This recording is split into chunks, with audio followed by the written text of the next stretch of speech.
مصر في 30 دقيقة نستعرض من خلالها أهم الأحداث المحلية والعالمية في مصر وخارج مصر. عقد الرئيس عبد الفتاح السيسي جلسة مباحثات مع الرئيس الفلسطيني محمود عباس لبحث آخر التطورات على الساحة الفلسطينية والجهود التي تقوم بها مصر من أجل التوصل إلى اتفاق لوقف إطلاق النار في قطاع غزة.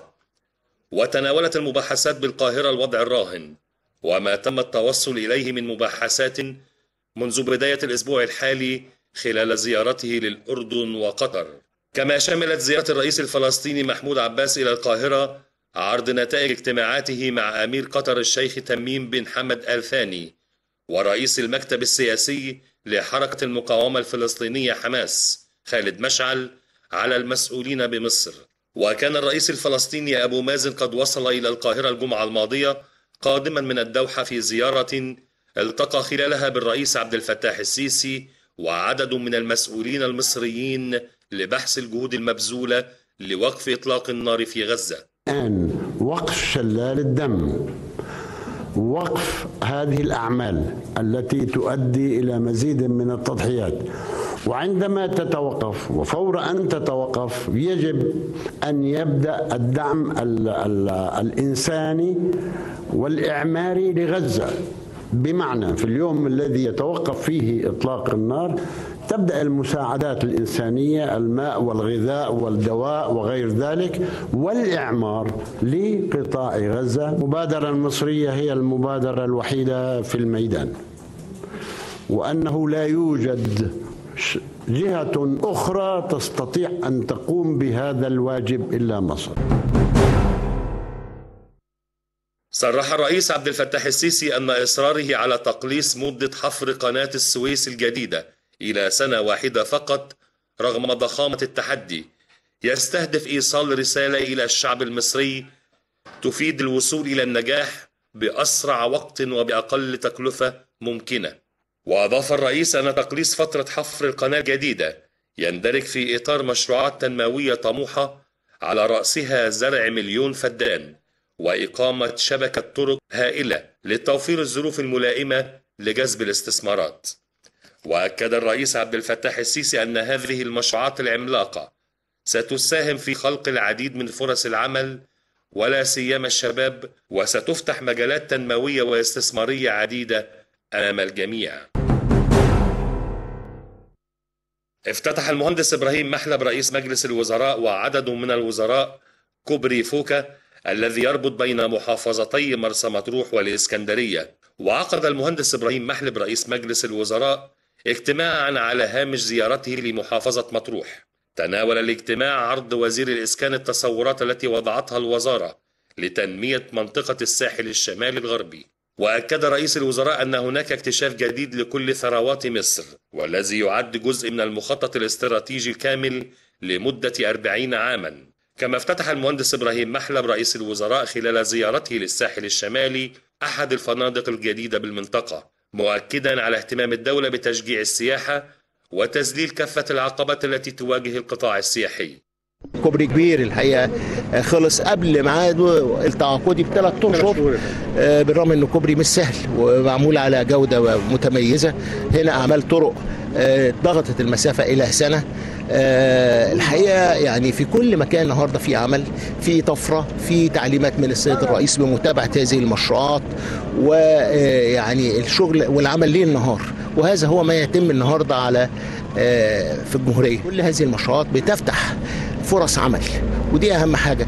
وانا عايز اقول لك حاجه، الحمد لله هناك مؤشر البطاله الشهر ده قل شويه، وده حاجه الحقيقه الواحد سعيد بيها. ده من الجهاز المركزي للتعبئه والعامه والاحصاء ان مؤشر البطاله ما بقاش تزايد، بقى في تراجع.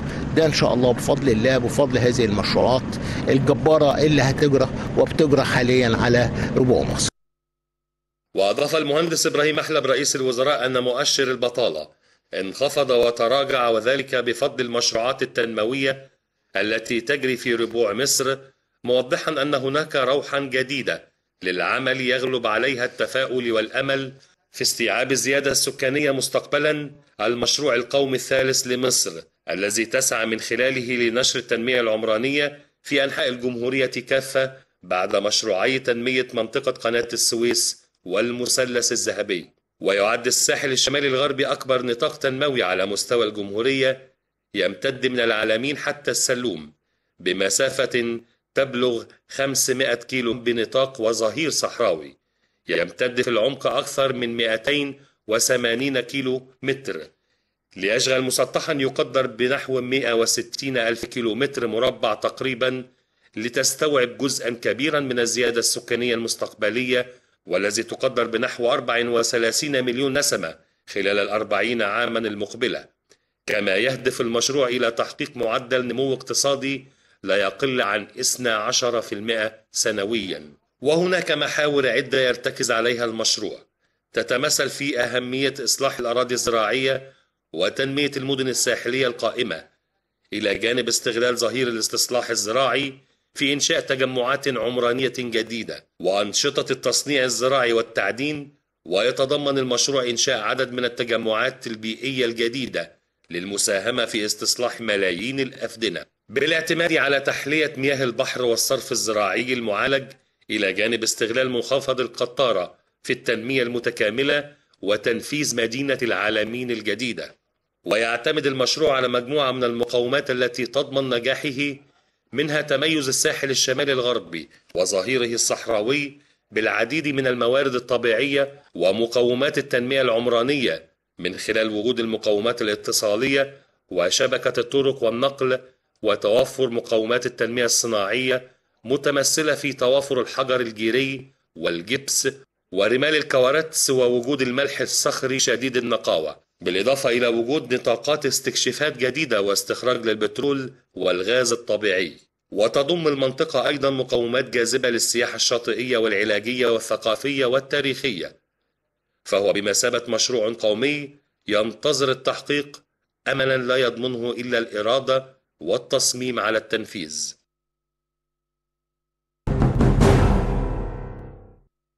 شهد الفريق أول صدقي صبحي القائد العام للقوات المسلحة وزير الدفاع والإنتاج الحربي المرحلة الرئيسية للمشروع الذي تنفذه إحدى أكبر تشكيلات الدفاع الجوي، والذي يأتي في إطار الخطة السنوية للتدريب القتالي لتشكيل ووحدات القوات المسلحة. وشملت مراحل المشروع العديد من الأنشطة التدريبية والمهام التخصصية لقوات الدفاع الجوي، وأظهر التدريب مدى التعاون الوثيق بين الأفرع الرئيسية وهيئات وإدارات القوات المسلحة للتصدي للتهديدات والعدائيات الجوية المختلفة. وناقش القائد العام القادة والضباط المشاركين في أسلوب اتخاذ القرار المناسب لمواجهة التغيرات المفاجئة أثناء إدارة العمليات. وفي نهاية المرحلة أشاد القائد العام بالدور الوطني الذي يقوم به رجال الدفاع الجوي في تأمين سماء مصر. وعقب انتهاء المشروع التقى الفريق أول صدقي صبحي بقادة وضباط وصف وجنود قوات الدفاع الجوي، حيث وجه التحية لرجال الدفاع الجوي المرابطين في مواقعهم، مؤكدا أن التطوير والتحديث في منظومة الدفاع الجوي مستمر وفق منهج علمي مدروس ومحدد لتنمية القدرات القتالية والفنية للقوات المسلحة لوصولها لأعلى معدلات الكفاءة والاستعداد القتالي. وطالب القائد العام بالتدريب المستمر والأخذ بأساليب العلم والمعرفة لمواجهة التطور الهائل في فنون وأساليب الدفاع الجوي، لتظل قوات الدفاع الجوي درعا يحمي سماء مصر بفضل الله ثم بسواعد رجالها المخلصين. وقام القائد العام بتكريم المتميزين من قادة وضباط وصف وجنود قوات الدفاع الجوي، تقديرا لجهودهم وتفانيهم في أداء المهام والواجبات المكلفين بها، وما يبذلونه من جهد للدفاع عن سماء مصر وسلامة أراضيها. حضر المرحلة الفريق محمود حجازي رئيس أركان حرب القوات المسلحة وقادة الأفرع الرئيسية وكبار القادة بالقوات المسلحة. أكد الفريق أول صدقي صبحي القائد العام للقوات المسلحة وزير الدفاع والإنتاج الحربي أن تأمين حدود مصر وحماية أمنها القومي مهمة مقدسة ولا تهاون فيها، وأن القوات المسلحة تعمل بأقصى درجات اليقظة والاستعداد القتالي لفرض سيادة الدولة وتأمين حدودها البرية والساحلية، والتصدي بكل حسم لكل من تسول له نفسه المساس بأمن مصر وقواتها المسلحة. جاء ذلك خلال لقائه بعدد من قادة وضباط حرس الحدود، وأشاد القائد العام بالدور البطولي لرجال حرس الحدود الذين يواصلون الليل بالنهار ويؤدون مهامهم على كافة الاتجاهات، مقدما التحية لشهداء القوات المسلحة من رجال حرس الحدود الذين قدموا أرواحهم فداء لوطنهم خلال المواجهات المستمرة مع قوى التطرف والإرهاب، مؤكدا أن قوات حرس الحدود أحد دروع القوات المسلحة الحامية لأمن مصر القومي. أنا بأحيي وبشكر كل قوات حرس الحدود من أول قائد القوات لغاية أحدث جندي في هذه القوات.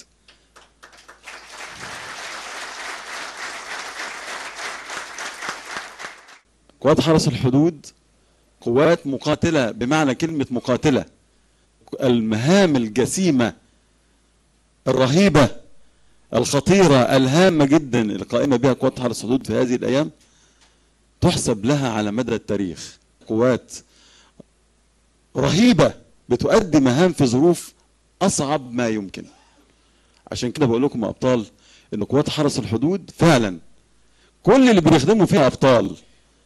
الجندي والضابط الصف ضابط والضابط والقائد كل اللي بيخدموا فيها أبطال بيقاتلوا في ظروف أصعب ما يمكن، أصعب من أي حد في القوات المسلحة.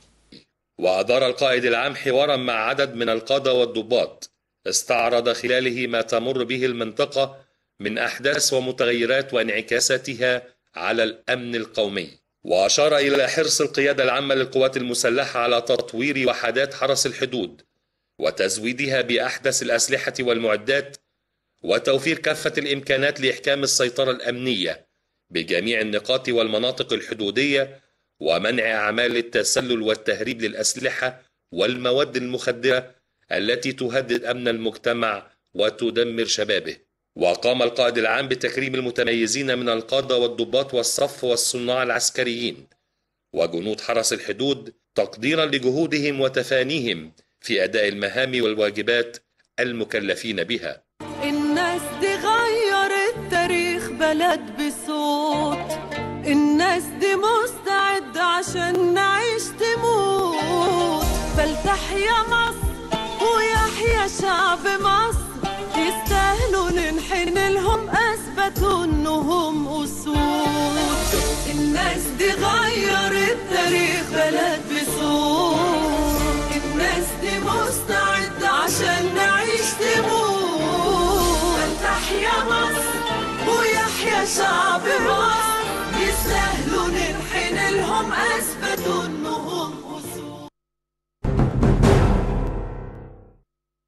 دور الأوقاف في البناء والتنمية كان عنوان المؤتمر الذي شهده الدكتور مختار جمعة وزير الأوقاف واللواء طارق مهدي محافظ الإسكندرية، والذي تنظمه الغرفة التجارية المصرية بالإسكندرية، وذلك بحضور السيد أحمد الوكيل رئيس اتحاد الغرف التجارية والسيد صلاح جنيدي رئيس هيئة الأوقاف بالإسكندرية. وخلال كلمته التي ألقاها بالمؤتمر أكد الدكتور مختار جمعة وزير الأوقاف على أن هيئة الأوقاف أصبحت الآن أكثر إنتاجا مما سبق من خلال العديد من النشاطات التي تقوم بها والتي تلعب دورا أساسيا في رفع عجلة الإنتاج، وبالتالي إحداث تنمية اقتصادية واجتماعية بالدولة، مشيرا في الوقت ذاته إلى المشروعات التي تقوم بها الوزارة في مجال الإسكان والعشوائيات والإنتاج الزراعي، معلنا أنه يتم الآن حصر المساجد القديمة والمغلقة على مستوى الجمهورية لعمل إحلال وتجديد بها. وأضاف وزير الأوقاف على أنه سيتم إطلاق قناة خاصة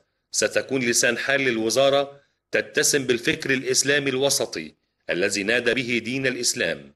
ومن جانبه أكد محافظ الإسكندرية أن هناك حزم للتصدي لكل من يتعدى على أراضي الأوقاف، موجها الشكر لوزير الأوقاف على تصديه بإصرار لقضايا في غاية الأهمية. أقيمت فعاليات مهرجان العيد القومي لمحافظة الإسكندرية الذي تنظمه المحافظة بالتعاون مع الإدارة المركزية للسياحة والمصايف، وبدأت الاحتفالية بماراثون من أمام كورنيش المنتزه مرورا بمنطقة سيدي بشر وسط الأغاني الوطنية وعزف المزمار لأحد الفرق الشعبية، وبسيارات تحمل شاشات ضخمة لعرض ما تم إنجازه بالمحافظة خلال العام الماضي، بالإضافة إلى سيارات مزينة بالزهور تدعو الأهالي للمشاركة في الاحتفالية. واستمر الموكب حتى منطقة سيدي بشر، ثم تحرك متجها إلى كوبري ستانلي مرورا بمكتبة الإسكندرية ووصولا إلى قلعة قايتباي. تضمنت الاحتفالية مسابقة للرسم على الأسفلت اشترك فيه طلبة كلية الفنون الجميلة ومديرية التربية والتعليم بالإسكندرية، بالإضافة إلى عروض من الكشافة البحرية. وعن الملف الأمني في 30 دقيقة. وفي إطار سياسة وزارة الداخلية الهادفة للقضاء على الإرهاب وضبط المتهمين المضبوطين في أعمال الشغب في المسيرات التي ينظمها جماعة الإخوان الإرهابية، تمكنت مديرية أمن الإسكندرية برئاسة اللواء أمين عز الدين مساعد الوزير لأمن الإسكندرية من ضبط المدعو محمد السيد صبحي والمقيم بدائرة قسم شرطة العطارين، والسابق اتهامه في عدد من القضايا، وبحوزته أكثر من 300 كرتونة تحتوي على 15 مليون صاروخ من الألعاب النارية مختلفة الأشكال والأحجام. وقد وردت معلومات لضباط المديرية عن تخزين المدعو كميات كبيرة من الألعاب النارية والشماريخ الغير مصرح بتداولها بعد أن تمكن من إدخالها للبلاد بشكل غير شرعي في إحدى المخازن والكائنة بدائرة قسم شرطة باب شرقي، بقصد الإتجار فيها وبيعها لأنصار الجماعة الإرهابية لبث الرعب في نفوس المواطنين وترويع الآمنين. وقد تم تحرير المحضر وجاري العرض على النيابة العامة لمباشرة التحقيقات. وفي ضوء حرص الأجهزة الأمنية بمحافظة الإسكندرية لإعادة الانضباط لشوارع المدينة وضبط كافة المخالفين، قامت مديرية أمن الإسكندرية هذا الأسبوع بشن حملة أمنية مكبرة اشترك فيها الإدارات الشرطية المختلفة، استهدفت ضبط كافة المخالفات المرورية والدراجات البخارية المخالفة، بالإضافة إلى استهداف معارض السيارات التي تقوم بإشغال الرصيف أمام المرة من المواطنين، واتخاذ الإجراءات القانونية اللازمة حيال المخالفين منهم. كما أسفرت الحملة عن رفع كافة الإشغالات التي تعيق الحركة المرورية ومنع الجائلين من افتراش الطريق العام مرة أخرى، بالإضافة إلى التنسيق مع الأجهزة التنفيذية بالمحافظة لتنفيذ عدة قرارات إدارية صادرة من الأحياء بإزالة الحواجز الحديدية بالطرق العامة. كما قامت مديرية أمن الإسكندرية بشن حملة إزالة مكبرة اشتركت فيها الإدارات الشرطية المختلفة، واستهدفت إزالة الإشغالات وتسهيل الحركة المرورية ورفع كافة السيارات المتروكة بمنطقة سوق باكوس دائرة قسم شرطة أول الرمل، الذي يعد من أكبر الأسواق بمدينة الإسكندرية وأكثرهم ازدحاما وإعاقة لحركة المرور. وأسفرت الحملة عن ضبط 600 حالة إشغال طريق و10 معدات بناء بدون ترخيص. أما في مجال ضبط المخالفات المرورية، أسفرت الحملة عن ضبط ما يقرب من 5000 مخالفة مرورية متنوعة، وضبط 40 دراجة بخارية غير مرخصة و4 سيارات مبلغ بسرقتها.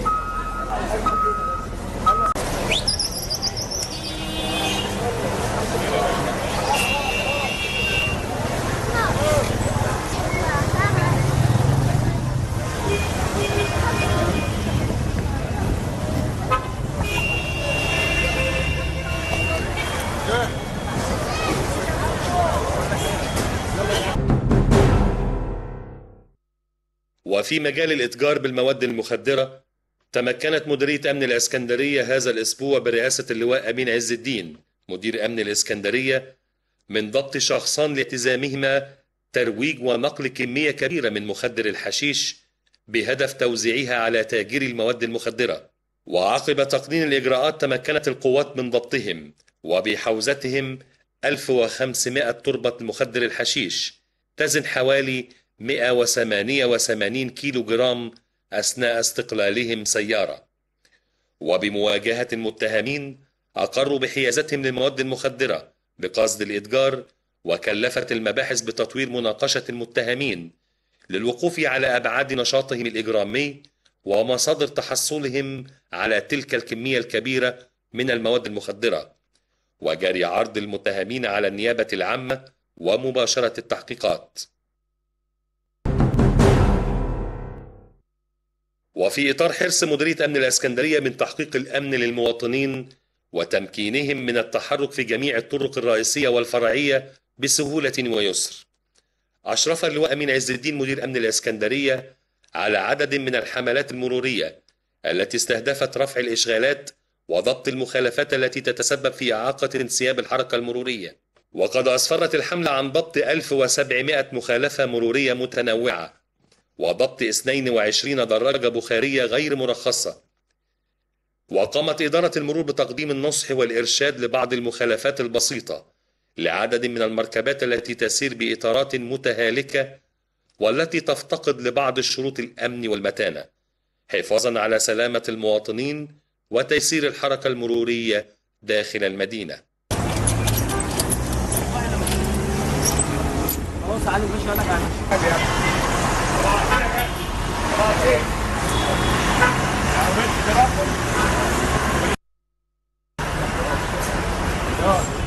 لو ما دخلتش العربية جوه هسحب العربية في الوش.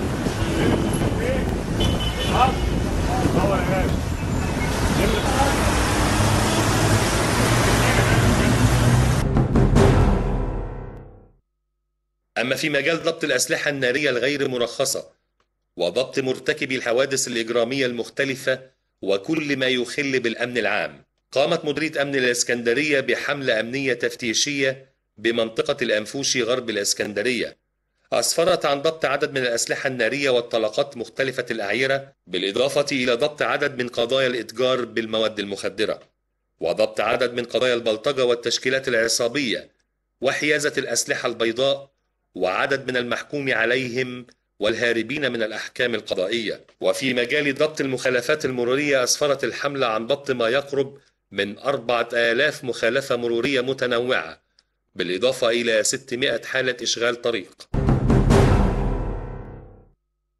وفي إطار سياسة وزارة الداخلية الهادفة إلى تحقيق الأمن للمواطنين وعودة الانضباط للشارع المصري، قامت شرطة المرافق بمديرية أمن الإسكندرية بحملة أمنية بطول طريق الكورنيش، اشترك فيها إدارات أقسام المديرية مع قوات الأمن المركزي والمنطقة الشمالية العسكرية، وذلك لإزالة الإشغالات ورفع كافة مخالفات الباعة الجائلين، بالإضافة إلى ضبط الدراجات النارية المخالفة. وأسفرت الجهود عن ضبط ما يقرب من 600 حالة إشغال طريق، وكذلك عدد من معدات بناء غير مرخصة أيضا، وتم اتخاذ الإجراءات القانونية اللازمة تجاه المخالفين. وفي محافظة البحيرة وفي إطار حرص مديرية أمن البحيرة في استعادة الانضباط للشارع والتأكيد على هيبة وسيادة الدولة، ومن خلال تفعيل الحملات الانضباطية ورفع الإشغالات وتسيير الحركة المرورية واستهداف العناصر الإجرامية الخطرة، قامت مديرية أمن البحيرة برئاسة اللواء محمد فتحي إسماعيل بحملة مكبرة بدائرة قسم شرطة كفر الدوار شارك فيها جميع الأقسام النوعية، وبالاستعانة بمجموعات قتالية من إدارة قوات الأمن. وقد أسفرت الحملة عن ضبط عدد من الأسلحة النارية والأسلحة البيضاء، بالإضافة إلى كميات من المواد المخدرة. كما أسفرت الحملة عن ضبط عدد من المتهمين الهاربين من تنفيذ الأحكام وتحرير محاضر لعدد من المخالفات المرورية والقضايا التنموينية.